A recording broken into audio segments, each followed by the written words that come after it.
स्वागत है आप सभी का एक बार फिर से आनंदीबाई हरसे सरस्वती बालिका विद्या मंदिर इंटर कॉलेज जालौन की ऑनलाइन स्टडी एजुकेशन में। ठीक है, ये जो क्लास हमारी है, ये बच्चा जो क्लास है वो कक्षा 10 की है। ठीक है, यानी कि क्लास 10th है हमारी। ठीक है, और अगर हम पढ़ा क्या रहे हैं तो साइंस का पोर्शन यानी कि केमिस्ट्री यानी रसायन विज्ञान हम आपको पढ़ा रहे हैं। और आज जो हमारा दूसरा चैप्टर है वो उसकी पूरी थ्योरी पोर्शन जो है बेटा वो कंप्लीट होता है। अब हमको उसकी एक्सरसाइज के कुछ सब जो प्रश्न हैं वो आपको करने हैं। ठीक है, और मैं आपको वही प्रश्न करा रहा हूँ या तो जो बोर्ड परीक्षा में पूछे जाते हैं या जो कभी पूछे गए हैं। तो आप क्वेश्चंस को बहुत अच्छे से कवर करें, ठीक है ना, और आप इनको जो आपकी नोटबुक है उसमें जरूर नोट करें। ठीक है बच्चा, अगर बात करें तो दूसरा चैप्टर है हमारा, और लेक्चर की अगर बात की जाए बच्चा तो ये हमारा 20 यानी 20वां लेक्चर है। ठीक है, चलिए दिस माई यूट्यूब चैनल, अगर आपने अभी तक इसको सब्सक्राइब नहीं किया है तो चैनल को सब्सक्राइब कर लीजिए। इससे क्या होगा कि इस समय से जो भी मैं वीडियो डालूंगा उसका नोटिफिकेशन आपके पास पहुंच जाएगा, जिससे कोई भी वीडियो जो है वो आपकी मिस नहीं होगी। ठीक है ना, कोई भी वीडियो जो है वो आपकी मिस नहीं होगी, समय से आपके पास नोटिफिकेशन पहुँच जाएगा। ठीक है बच्चा, चलिए देखते हैं। पाठ हमारा पता ही है हमको, अम्ल क्षार तथा लवण है। अम्ल के बारे में पढ़ लिया हमने, क्षार के बारे में पढ़ लिया और लवण के बारे में भी हम लोग पढ़ चुके थे। ठीक है, तो अब हमको क्या करना है, अब हम लोग पहुंचते हैं एक्सरसाइज पे। ठीक है बच्चा, तो बहुत ही महत्वपूर्ण क्वेश्चन है आपके, अगर आपने इनको बस केयरफुली आप इसको सुनना। उम्मीद है कि अगर लेक्चर आपने अच्छे से कंप्लीट किया होगा, बहुत अच्छे से समझा होगा, तो आपको सारे आंसर अपने आप ही आ जाएंगे। ठीक है बच्चा, देखिए पहला क्वेश्चन क्या है, जल्दी से समय को बर्बाद नहीं करते हैं और चलते हैं अपने क्वेश्चन की ओर। ठीक है बच्चा, बेकिंग सोडा जिसे हम लोग खाने वाला सोडा भी कहते हैं बनाने के लिए उपयोग किया जाता है। इनमें से किसका प्रयोग है वो खाने वाला सोडा बनाने के लिए किया जाता है, समझ में आ रहा है? तो आपको पता ही है कि धावन सोडा यानी Na2CO3, इसी से तो हम लोग बनाते हैं। धावन सोडा बनाने की जो आपकी बेकिंग सोडा बनाते हैं, धावन सोडा की जो रिएक्शंस है ना, जब उसके जल में घुलते हैं तो उसी के द्वारा हम लोग काय को बनाते हैं, धावन सोडा के द्वारा ही हम लोग किसको बनाते हैं, खाने वाले सोडे को बनाते हैं। तो उन्होंने ये कहा कि बेकिंग सोडा बनाने के लिए किसका प्रयोग किया जाता है, तो हम लोग बेटा यहाँ पर लिखेंगे आप धावन सोडा। ऑप्शन जो होगा बेटा बी ऑप्शन जो होगा वो बेटा सही होगा, क्योंकि धावन सोडा के माध्यम से ही हम लोग किसको बनाते हैं, बेकिंग सोडा यानी खाने वाले सोडे को हम लोग बनाते हैं। ठीक है बच्चा, चलिए बेटा अगला देखते हैं। अगला क्वेश्चन क्या है हमारा वो भी जरा देखते हैं।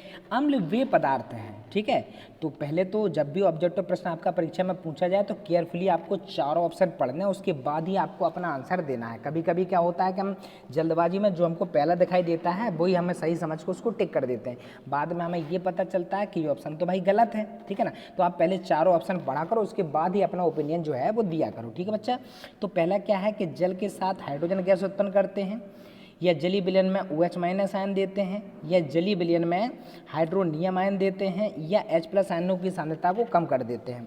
तो आधुनिक डेफिनेशन क्या कहती है अम्ल की, कि वे पदार्थ जो जली विलयन में H3O+ यानी कि हाइड्रोनियम आयन बेटा बनाते हैं उनको असल में कहा जाता है अम्ल। तो यहाँ पर द राइट आंसर होगा आपका वो होगा तीसरा यानी कि सी। दूसरे का बेटा सी ऑप्शन जो है वो बिल्कुल सही होगा, हाइड्रोनियम आयन। ठीक है बच्चा, चलिए बेटा आगे देखते हैं। प्रश्न नंबर तीसरा क्वेश्चन है हमारा। ठीक है, क्रिस्टलीय धावन सोडा में क्रिस्टलन जल के अणुओं की संख्या होती है।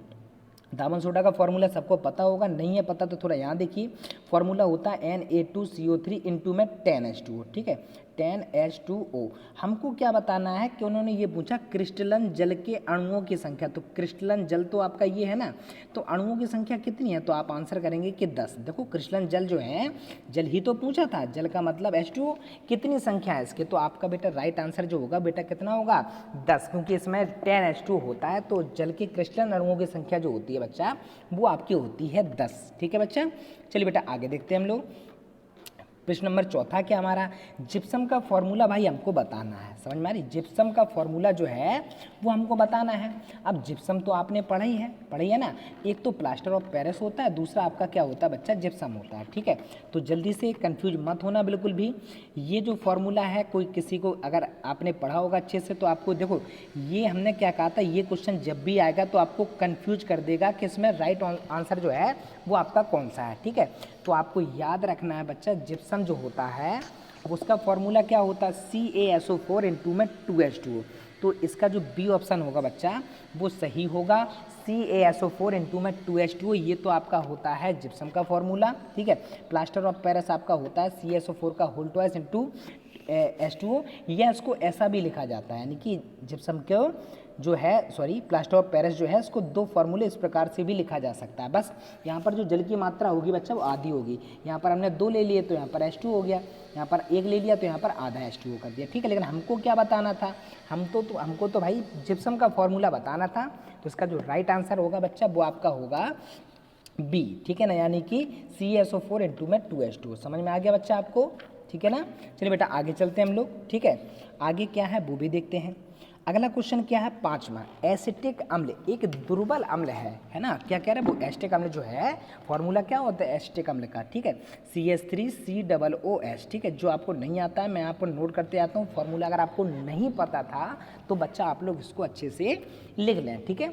अब वो ये कह रहा है कि ये दुर्बल अम्ल है, क्यों है दुर्बल अम्ल, ठीक है, क्योंकि इसमें पानी की मात्रा अधिक होती है। दूसरा ऑप्शन एक कार्बनिक अम्ल होता है, या इसमें आयरन की मात्रा कम होती है, या यह एक कार्बनिक अम्ल है। तो आपको पता है कि हमने ये पढ़ा है कि दुर्बल और प्रबल निकाले कैसे जाते हैं, आयरन की मात्रा पर, ठीक है। तो इसमें क्या होता है कि इसकी आयरन की मात्रा जिसकी कम होती है वो आपकी दुर्बल होते हैं, और जिनकी ज़्यादा होती है वो आपके प्रबल होते हैं। तो यहाँ पर जो राइट आंसर होगा बच्चा आपका वो होगा आपका होगा सी, यानी कि इसकी आयरन की मात्रा कैसी होती है बच्चा, तो हम लोग आंसर करेंगे बेटा सी, यानी कि कम होती है, ठीक है बच्चा। समझ में आ गया आपको। आगे देखो, अगर ज़्यादा होती तो प्रबल अम्ल हो जाते हैं। निम्नलिखित में से प्रबल अम्ल है, H2O तो बेटा अम्ल होता नहीं है, ठीक है, H2S H2SO4 और आपका CH3COOH। देखो ये ऑप्शन आपका कैंसिल हो गया। अब CH3COOH हमने पूरे ही पढ़ लिया, अभी हाल पढ़ा था, क्या पढ़ा था कि यह एक दुर्बल अम्ल है, यानी कि ये पक्के में प्रबल तो होगा नहीं। अब बच्चा आपको H2S और H2SO4, तो आपको जब भी कभी प्रबल अम्ल के बारे में बताया जाता है तो आपको 2 या 3 अम्ल ये जरूर बताए जाते हैं। पहला H2SO4, इसे अम्लों का राजा कहते हैं, दूसरा HCl और तीसरा आपके HNO3। ये तो भाई बहुत महत्वपूर्ण आपके प्रबल अम्ल हैं, तो ये हमको याद रखना है कि H2SO4 क्या होता है बच्चा, प्रबल अम्ल, HCl भी बेटा प्रबल होता है, HNO3 भी होता है, वो क्या होता है, प्रबल, ठीक है। तो यहाँ पर क्या पूछा जा रहा था, यहाँ पर ये पूछा जा रहा था कि निम्नलिखित में से कौन प्रबल अम्ल है। तो बेटा हमारा राइट आंसर जो होगा वो आपका होगा सी, यानी कि H2SO4 एक प्रबल अम्ल है, ठीक है बच्चा। चलिए बेटा आगे देखते हैं। क्वेश्चन नंबर हमारा 7 है, क्या है, निम्नलिखित में दुर्बल अम्ल है। दुर्बल अम्ल कौन सा है, देखो ये तो आपका प्रबल हो गया, अभी हाल हमने आपको बताया था HNO3 भी प्रबल होता है, H2SO4 भी जो है वो आपका प्रबल होता है। अब बोले सर कौन सा बचा हमारा बस एक ही ऑप्शन बचता है, वो भी क्या है, HCN। तो HCN बच्चा जो होता है ये आपका दुर्बल अम्ल होता है, तो इसका जो राइट आंसर होगा बच्चा वो आपका होगा HCN, ठीक है बच्चा। आगे देखिए आपका 8वां है जो क्वेश्चन, इसमें क्या है, निम्नलिखित में प्रबल क्षार हमको बताना है। देखो क्षार तो ये चारों हैं हमारे, ठीक है ना, लेकिन प्रबल बताएं तो हमने जैसे कि अम्ल की बात होती है तो H2SO4 आता है, इसी प्रकार से अब क्षार की बात होती है तो NaOH और KOH को जरूर लिखा जाता है, ये आपके प्रबल क्षार हैं। समझ में आ रहे। तो यहाँ पर ऑप्शन में हमको कौन सा दिया जा रहा है, ऑप्शन में हमको दिया जा रहा है बच्चा KOH, यानी कि potassium hydroxide is the right answer, ठीक है बच्चा। आगे देखो, प्रबल अम्ल के जलीय विलयन में किसका अधिक होता है, प्रबल अम्ल में किसका अधिक होता है, तो अम्ल है तो बेटा H+ आयन ही होगा, ठीक है। तो H+ आयनों का इसमें ज़्यादा होगा। समझ में आया। अम्ल की पहचान किससे होती है, H से, और क्षार की पहचान किससे होती है, OH से। हमको क्या पूछा गया था, अम्ल है तो अम्ल में बेटा किसकी मात्रा जो होगी ज़्यादा होगी, तो आप आंसर करेंगे H+ आयनों की, यानी कि ए ऑप्शन जो है बच्चा वो इसका सही हो जाएगा, ठीक है। आगे देखो बेटा 10वां क्वेश्चन, उदासीन विलयन के लिए कौन सा कथन जो है वो बेटा असत्य है। इनमें से कौन सा कथन जो है, यानी कि जो वाक्य है वो आपका सही नहीं बैठता है, किन पर, उदासीन विलयनों पर। पहला कि इनमें हाइड्रोजन आयनों का जो आपके सांद्रण होता है वो 10⁻⁻ के 7 मूल प्रति लीटर होता है, ठीक है। दूसरा क्या है कि हाइड्रोक्साइड आयनों का सांद्रण बच्चा कितना 10⁻⁻ के 7 मूल प्रति लीटर होता है, या विलयन की pH मान 0 होती है, या विलयन की pH मान 7 होती है। देखो बच्चा जो आपके उदासीन अम्ल होते हैं उनमें H और OH की मात्रा बराबर होती है, वो भी 10⁻⁻ के 7, दोनों की बराबर होती है, इसलिए विलयन की pH मान जो टोटल होती है कितनी होती है बेटा 7, कितनी होती है, उदासीन विलयन की 7 होती है। अब ऑप्शन क्या है, pH वाला शून्य वाला विलयन जो वो ये कह रहा है होता है, यानी कि उदासीन विलयन की pH मान 0 होती है, बिल्कुल नहीं होती है। उदासीन विलयन की पीएच मान बच्चा 7 होती है। 0 किसकी होती है? जो अम्लीय होता है, ठीक है।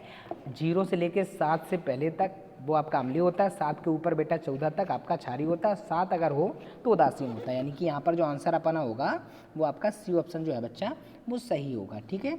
आगे देखो बेटा 11वां क्वेश्चन। 1 बिलियन में हाइड्रोक्साइड आयन का जो सांद्रण है बच्चा वो इतना दिया गया है। हाइड्रोक्साइड यानी कि OH माइनस आयन आपको दिया जा रहा है, ठीक है। विलयन की पीएच मान हमको दी जा रही है। सवाल है, अगर आप चाहें तो सॉल्व कर सकते हैं, पर हम आपको बता देते हैं। अगर विलयन की हाइड्रोक्साइड आयन कितनी है बेटा? 10⁻⁻12 है। तो इसका मतलब है कि जो POH निकलेगी वो बेटा कितनी निकलेगी? 12 निकलेगी। आपको निकालनी है पीएच, तो 14 में से 12 को घटा देंगे, हमारा जो राइट आंसर होगा बच्चा वो आपका आएगा 2। कितना आएगा? तो 11वें का जो ए ऑप्शन होगा बच्चा वो आपका होगा 2। अगर आपको ये समझ में नहीं आया तो आप इसको सॉल्व करके भी लगा सकते हैं। यानी कि पहले हाइड्रोक्साइड आयन निकालेंगे, POH निकालेंगे हम लोग। जब POH निकल आएगी तो हम पीएच प्लस के POH फॉर्मूला यूज करेंगे। ये फॉर्मूला होता है ना, बराबर में कितना होता है? फॉर्मूला ये होता है अपना पीएच प्लस के POH बराबर में कितना होता है बेटा? 14 होता है। तो POH का मान 12 आ जाएगा, तो 14 में से 12 हमारा जाएगा, तो आंसर बेटा हमारा कितना आ जाएगा? 2 आ जाएगा, ठीक है। तो यहाँ पर आपका ए ऑप्शन जो है वो सही होता है, ठीक है। आगे देखो, एक जलीय विलयन का पीएच मान बच्चा 4 है। कितना है आपका? 4, ठीक है। हाइड्रोजन आयन आपको निकालना है। देखो भैया, जितना मान होगा वही आपका घात में आ जाएगा। तो इसमें 10 की घात, वो भी आपको पता है कि हमेशा घातें जो होती हैं वो माइनस में आती हैं। क्यों आती हैं? क्योंकि माइनस लॉग में घातें कहाँ आती हैं? आगे आती हैं। तो आपका जो सांद्रण होता है वो 10 के बाद माइनस में ही लिया जाता है। तो यहाँ पर आपका जो 4 तो होगा नहीं, 10 भी नहीं होगा, क्योंकि सांद्रण है, सांद्रण हमेशा 10 की घात में ही आता है आपका, ठीक है। तो 10 की घात माइनस के 4 जो होगा ये आपका सही आंसर होगा, ठीक है। अब एक चीज़ और समझिए, अगर सांद्रण यहाँ पर 4 है तो पीएच मान बच्चा 4 निकलेगी। अगर 5 है तो 10 की घात माइनस के 5 है तो पीएच मान बच्चा 5 आएगी। 10 की घात माइनस के 6 दिया जा रहा है तो पीएच मान बच्चा आपकी 6 आएगी। यानी कि यहाँ पर जो दिया जाएगा वही उसकी पीएच मान निकलेगी। हाँ, हाइड्रोजन आयन के लिए बोल रहे हैं, हाइड्रोक्साइड आयन के लिए नहीं, ठीक है बच्चा। आगे देखो, अच्छा इसको ऑप्शन पता चल गया? तो इसका जो ऑप्शन है बेटा वो आपका है बी, ठीक है। आगे देखो, शुद्ध जल का पीएच मान होता है, ये तो भाई आपको ओरल बिल्कुल याद होगा, सबको पता है कि जो शुद्ध विलयन होता है उसका पीएच मान जो होता है बच्चा वो आपका कितना होता है? वो आपका होता है 7, ठीक है। आगे देखो, शून्य पीएच वाला विलयन होगा, तो अभी हाल हमने आपको बताया था 0 से लेके 7 से पहले तक अम्लीय होता है, ठीक है। तो यहाँ पर जो आपका राइट आंसर होगा वो होगा ए, यानी कि अम्लीय, ठीक है। 15वां क्वेश्चन देखिए जल्दी से। अम्लीय विलयन का पीएच मान है, कितना होता है अम्ल का? आपको पता है 7 होता है। नहीं, 7 तो बिल्कुल नहीं होता है, क्योंकि 7 तो उदासीन का होता है। 7 से कम होता है, बिल्कुल आपको पता है कि 7 से कम तो विलयन कैसा हो जाएगा? अम्लीय। 7 से ज़्यादा विलयन क्षारीय, 7 है तो उदासीन, ठीक है ना, समझ में आ गया। 7 से अधिक हो नहीं सकता, 0 हो नहीं सकता, 7 हो नहीं सकता, यानी कि आपका जो राइट आंसर है वो आपका होगा बेटा 7 से कम, ठीक है। आगे देखो, एक विलयन में अम्ल की शक्ति आपको दी गई है 10 की घात माइनस के 2। हमने क्या कहा था? अगर 10 की घात माइनस के 2 है और हाइड्रोक्लोरिक अम्ल है, यानी कि H ही तो दोगे जो आपको H+ आयन देगी सांद्रता। तो अगर इसमें 10 की घात माइनस के 2 है तो इसका पीएच मान कितना आएगा? तो आप कहेंगे सर बिल्कुल 2 आएगा। अगर यहीं पे 4 होता तो 4 आ जाता, 5 होता तो 5। तो ये बताओ, विलयन की पीएच मान अगर 2 निकले, कितने निकलेगी? 2। तो विलयन भी कैसा होगा? अम्लीय होगा। लेकिन हमको क्या निकालना था? विलयन की पीएच मान कितनी है? तो जो घात में मान होगा वही बेटा आपका आंसर होगा, यानी कि 2 होगा, जो वो सही आंसर होगा। यानी कि बी ऑप्शन जो है बच्चा वो इसका सही है, ठीक है। आगे देखो बेटा, H2S विलयन का पीएच मान है। अब तुम समझो जरा, H2S क्या है बेटा? आप कहेंगे सर इसमें H पाया जा रहा है, यानी कि पक्के में ये आपका अम्ल है, ठीक है। तो अम्लीय विलयन की पीएच मान कितनी होती है? आप कहेंगे सर 7 से कम होती है। तो बस ऑप्शन देख लीजिए आप कौन सा आपको दिखाई दे रहा है। तो 7 से कम होगा, क्यों? क्योंकि इसमें H है, H का मतलब अम्ल, और अम्लीय विलयन की पीएच मान जो होती है वो 7 से कम होती है, ठीक है। बहुत बढ़िया क्वेश्चन आपसे देखो 2011 की जो परीक्षा है उसमें ये क्वेश्चन पूछा जा रहा है। देखो आप जरा गौर करो, ये देखो 2011 में 18 में, 14 में, 11 में, इतनी बार ये क्वेश्चन H2S वाला पूछा गया था। अब ये क्वेश्चन भी देखो 2011 के पेपर में आपका पूछा गया था। हमने क्या कहा? आपको पहले ही बता दिया कि ये बहुत ज़्यादा महत्वपूर्ण प्रश्न है, तो आप इनको बहुत अच्छे से पढ़ें, ठीक है बच्चा। आगे देखो, वो ये कह रहा है कि एक विलयन की पीएच मान जो है ABCD 4 विलयन है, A, B, C और D 4 विलयन हो गए। ए की पीएच मान बच्चा 11 है, इसकी पीएच मान बच्चा 9.5 है, सी की पीएच मान आपकी 3.5 है, और आपकी डी की जो पीएच मान है वो 6.5 है। हमको निकालना क्या है? इसमें सर्वाधिक क्षारीय होगा। तो क्षारीय आपको पता है कि 7 से जैसे जैसे हम लोग ऊपर जाते हैं क्षारीयता जो होती है वो बढ़ती है। अब ये देख लो कि इसमें पीएच मान सबसे ज़्यादा किसकी होगी, ये समझो। तो पीएच मान सबसे ज़्यादा किसकी है, 11 है ना। तो विलयन सबसे ज़्यादा क्षारीय कौन सा होगा, 11 होगा। क्योंकि देखो यहाँ पहले 8 आता है, फिर कम क्षारीय होता है, 9 ज़्यादा क्षारीय होता है, 10 और ज़्यादा क्षारीय होता है, 11 उससे भी ज़्यादा होता है ना। तो यहाँ पर हमको सबसे ज़्यादा इस विलयन की पीएच मान, ये तो भाई अम्लीय है, ये तो 2 होंगे ही नहीं, क्षारीय नहीं है। अब 9.5 और 11 में अगर तुलना की जाए तो क्षारीयता जो होती है, क्षारीयता वो आपकी इस ओर बढ़ती है, यानी कि 7 से जब ऊपर जाएंगे तो क्षारीयता बढ़ती है। हम आपसे कहें कि एक विलयन की पीएच मान 9 है और एक विलयन की पीएच मान 13 है, कौन सा विलयन ज़्यादा क्षारीय होगा। तो कुछ 7 के ऊपर है तो विलयन तो क्षारीय है, ये कंफर्म है, बट ज़्यादा क्षारीय कौन सा होगा, जिसकी पीएच मान ज़्यादा होगी। ठीक है, तो यहाँ पर आपका जो राइट आंसर होगा बच्चा वो ए होगा, क्योंकि ए की विलयन के जो पीएच मान है वो सबसे ज़्यादा यानी कि 11 है। ठीक है, तो ए ऑप्शन होगा बेटा वो यहाँ पर सही होगा। ठीक है, आगे देखते हैं जल्दी से। देखो आप ये परीक्षा में पूछे वाले ही प्रश्न मैंने आपको यहाँ पर ऐड कराए हैं, तो आप बहुत अच्छे से इनको बिल्कुल कंप्लीट हो जाए, आपको ये ध्यान रखना है। ठीक है, 19वां क्वेश्चन क्या है, क्षारीय विलयन में फेनाफ्थलीन जो सूचक होता है इसका रंग कैसा होता है। जो क्षारीय विलयन होता है फेनाफ्थलीन सूचक का रंग कैसा होता है। ठीक है, तो आपने पढ़ा ही होगा कि फेनाफ्थलीन सूचक का जो रंग होता है क्षारीय विलयन में वो बच्चा होता है लाल। कैसा होता है, लाल। ठीक है, यहाँ तो हमको थोड़ी कन्फ्यूजन की स्थिति होती है, बट आप इनको सूचक का चैप्टर जो है, सूचक का जो टॉपिक है वो आप बेटा अच्छे से क्लियर कर लेना। यहाँ से आपका एक क्वेश्चन जरूर देखने को मिलता है परीक्षा में। ठीक है, आगे देखते हैं बच्चा। 20वां क्वेश्चन क्या है हमारा कि क्षारीय विलयन में मेथिल ऑरेंज का रंग कैसा होता है ना। तो इसमें क्या होता है कि क्षारीय विलयन में जब भी हम मेथिल ऑरेंज को मिलाते हैं तो वो पीला रंग देता है। कैसा रंग देता है, पीला रंग। सूचक तो पता ही है, वे पदार्थ जो अम्लीय तथा क्षारीय विलयन में अलग अलग रंग देते हैं उन्हें असल में क्या कहा जाता है, सूचक। तो मेथिल ऑरेंज जो होता है अगर क्षारीय विलयन है तो उसका जो रंग होगा वो कैसा हो जाएगा, पीला। ठीक है, अगला क्वेश्चन क्या है, अगर प्रबल अम्लीय विलयन है तो मेथिल ऑरेंज का रंग कैसा होगा। तो भाई 21 में जो आपका ये है इसका ए ऑप्शन जो होगा वो सही होगा, क्योंकि मेथिल ऑरेंज जो होता है वो प्रबल अम्लीय विलयन में लाल रंग देता है। ठीक है, कैसा रंग देता है, लाल रंग देता है। ये 2011 में क्वेश्चन आपके पूछा गया था। ठीक है बच्चा, आगे देखो, आगे क्या है आपका, एक मिनट, हाँ यहाँ देखो 22वां क्या है, निम्नलिखित में अम्लीय लवण है। तो अम्लीय लवण की पहचान है ना। हमने क्या बताया था, इनके बीच में हमेशा हाइड्रोजन आएगा। अम्ल का मतलब H। ठीक है, इनमें कहीं H नहीं है, तो ये तीनों ऑप्शन आपके गलत हो गए। ये बेटा आपका अम्लीय लवण है, हालांकि HCl आपका लवण नहीं होगा, ये ध्यान रखना सभी लोग। समझ में आ रहा, क्या समझ में आ रहा कि इसमें H हमेशा कहाँ रहता है, बीच में, जैसे NaH है ना, SO4, ये इनकी एक पहचान समझ लीजिए आप। ठीक है, तो H यहाँ पर बीच में आता है, इसलिए ये आपका क्या हो गया, अम्लीय लवण है। इसका एग्जाम्पल भी मैंने आपको लवण जब पढ़ाए थे तो पहला आपका सामान्य लवण के बाद अम्लीय लवण ही आया था सेकंड नंबर पे, उसमें मैंने आपको ये एग्जाम्पल कराया था। ठीक है बच्चा, आगे देखो। अब 23वां क्वेश्चन क्या है, संकर लवण इनमें से कौन सा है। ठीक है, तो आपका 23वां जो सवाल है इसका जो संकर लवण आपको बताना है। ठीक है, तो संकर लवण आपको पता ही है, ठीक है ना, ये आपका होता है Na3FeCN का होल 6। अगर हम पहले की बात करें तो ये तो आपका देखो ये अम्लीय हो गया। ठीक है ना, ये आपका जो होता है द्वितीय लवण होता है, क्योंकि इसमें जल की मात्रा क्रिस्टलीय रूप में पाई जाती है। ठीक, तो आपका तीसरा ऑप्शन जो है बच्चा वो यहाँ पर सही है, Na3FeCN का होल 6। ये भी एग्जाम्पल मैंने आपको लिखाया था जब मैंने आपको लवण पढ़ाए थे। ठीक है बच्चा, आगे देखो।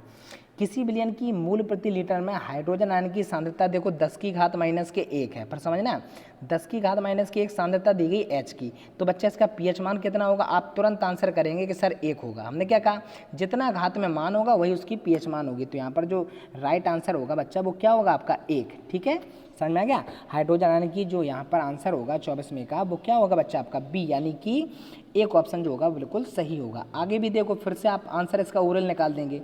हाइड्रोजन आयन की सांद्रता 10⁻⁻5 है, तो pH बेटा कितना निकलेगा, 5।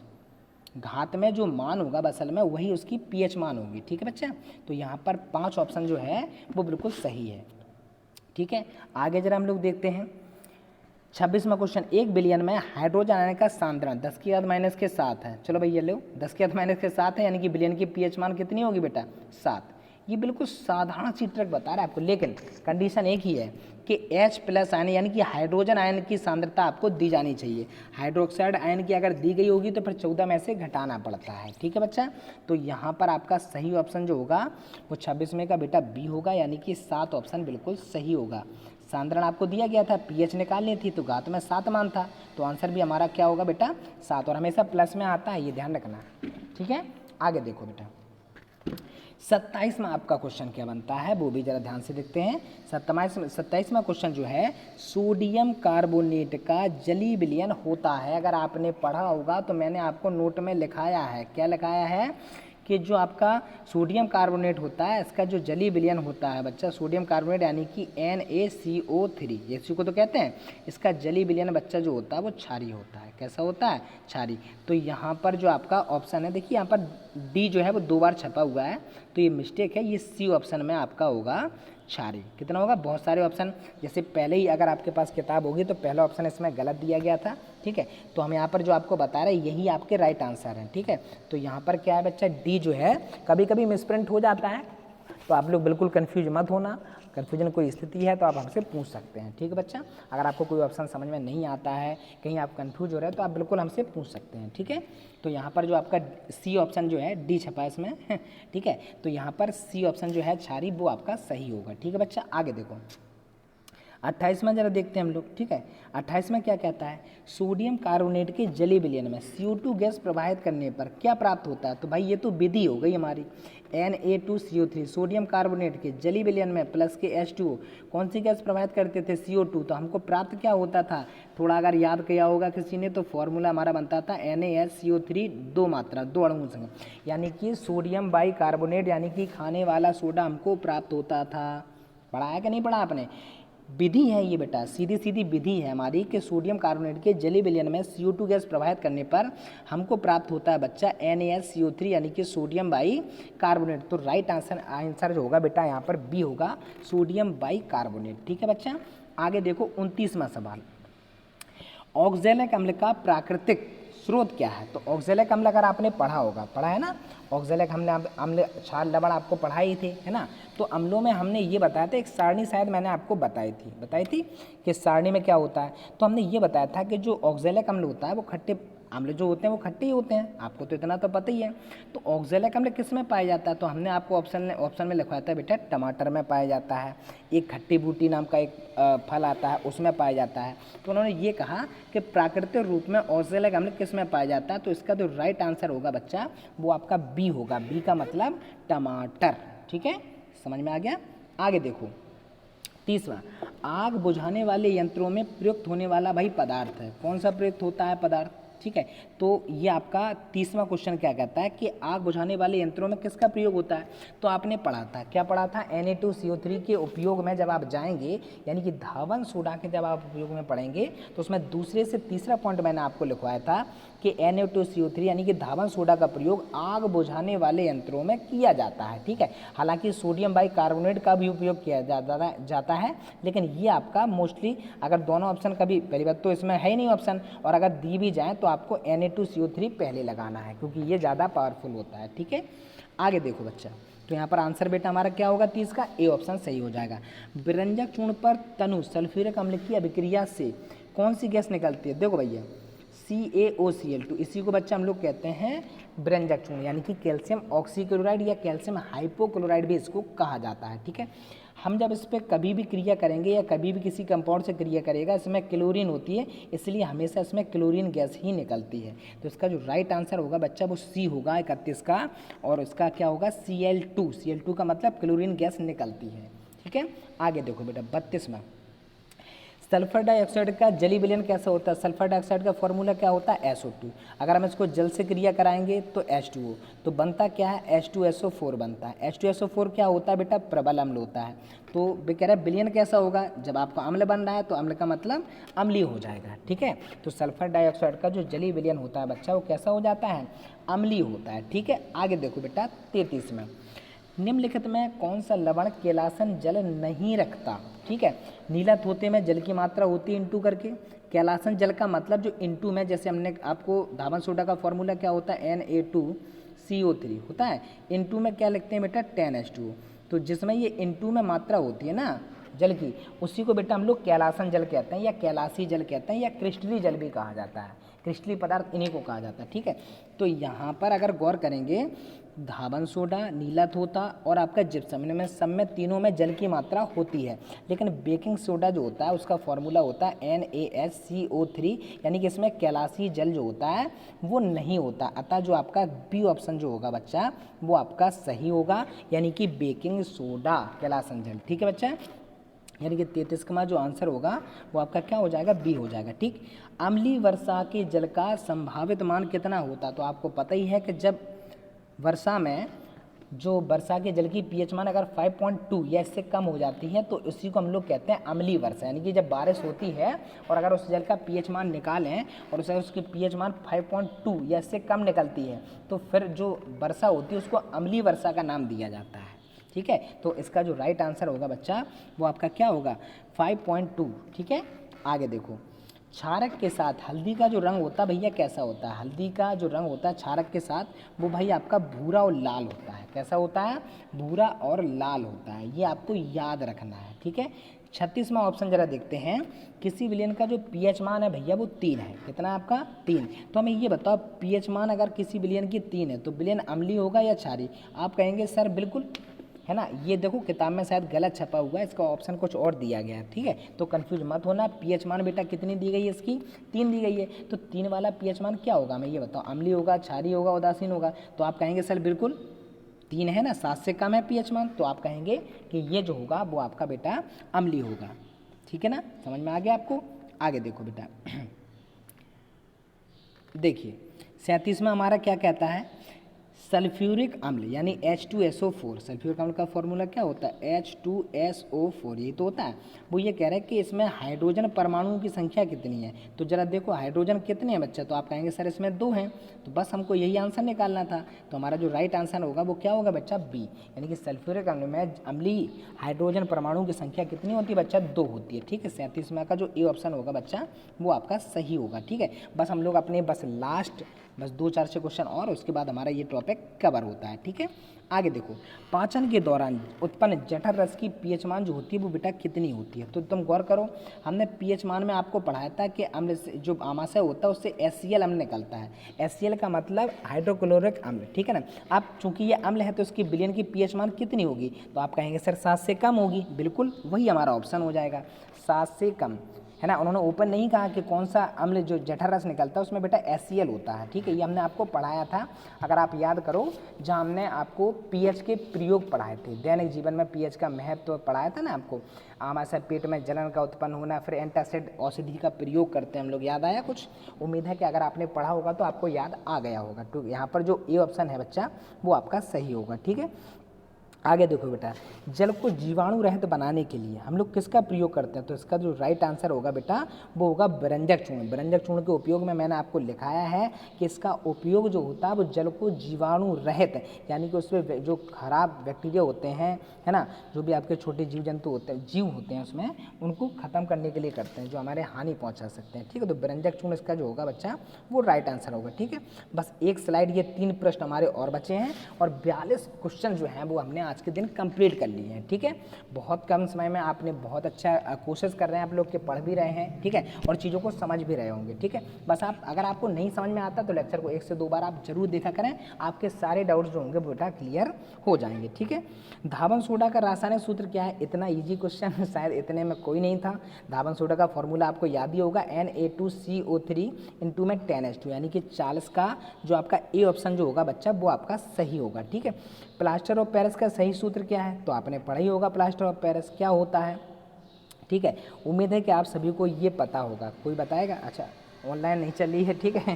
तो इसका जो सही ऑप्शन होगा बच्चा वो कितना होगा हमारा 41 का जो सही ऑप्शन होगा वो आपका बेटा सी होगा, यानी कि CSO4 इंटू में कितना होगा तुम्हारा हाफ H2O, ठीक है ना। कितना होगा आपका, जिप प्लास्टर ऑफ पेरिस का पूछ रहा है, यानी कि POP इसको इस फॉर्म में भी लिखा जा सकता है, CaSO4 का होल ट्वाइस इनटू में H2O भी पढ़ा जाता है, ठीक है। लेकिन यहाँ पर ऑप्शन आपसे सीधा सीधा ना पूछ के थोड़ा घुमा के पूछ लिया गया, इसलिए हमने, अगर आपको याद हो तो हमने दोनों फॉर्मूले आपको बताए थे कि यहाँ पर बस जल की मात्रा क्या होगी, आधी होगी। तो ये आपका प्लास्टर ऑफ पेरिस का फॉर्मूला है और जिप्सम का अलग होता है, जो हमने आपको पढ़ा दिया था, ठीक है। पीछे आपका एक ऑप्शन हो गया है, तो यहाँ पर राइट आंसर बच्चा जो होगा वो आपका सी होगा। 42 का ए देखो, ताजे दूध का पीएच मान तो भाई 6 होता है, ठीक है। अगर इसका दही बन जाने पर इसका पीएच मान 6 से ज़्यादा होगा, 7 से अधिक होगा, है ना, तो इसका ऑप्शन क्या होगा, पहले ये समझो। अब हमें ये बताओ थोड़ा सा, जब दही बनता है तो उसका स्वाद कैसा होता है भाई, खट्टा होता है ना। तो उसका पीएच मान में क्या परिवर्तन होगा, ठीक है, बताइए हमको। तो ये देखिए, आप ये समझिए कि जब पीएच मान जो होता है कितना होता है, 6 होता है, ठीक है। अब चूंकि अब हमने ये पढ़ा है कि अम्ल का स्वाद कैसा होता है, खट्टा होता है, ठीक है। तो यहाँ पर क्या होगा, जो ताज़ा दूध होता है इसका पीएच मान पहले 6 होता है, जब ये दही बनता है तो ये खट्टा माना जाता है, यानी कि 6 से और कम इसकी पीएच मान जो है वो हो जाती है, यानी कि इसका जो बी ऑप्शन होगा बच्चा वो सही होगा, ठीक है। बैलेंस का जो बी ऑप्शन होगा बच्चा वो हमारा सही होगा, यानी कि पीएच मान इसकी कितनी हो जाती है, 6 जो होता है इसका पीएच मान, ठीक है। जब इसके दही बनता है तो इसकी पीएच मान 6 से कम हो जाती है, इसलिए स्वाद जो होता है वो कैसा हो जाता है बच्चा, खट्टा हो जाता है, ठीक है। चलिए बेटा आगे देखते हैं, बस आगे यहाँ पर कुछ नहीं है, लेक्चर हमारा समाप्त होता है। उम्मीद करेंगे कि आपने लेक्चर को बहुत अच्छे से समझा होगा, ठीक है। और अगर आपको वीडियो पसंद आई है तो वीडियो को लाइक करें, ठीक है। धन्यवाद।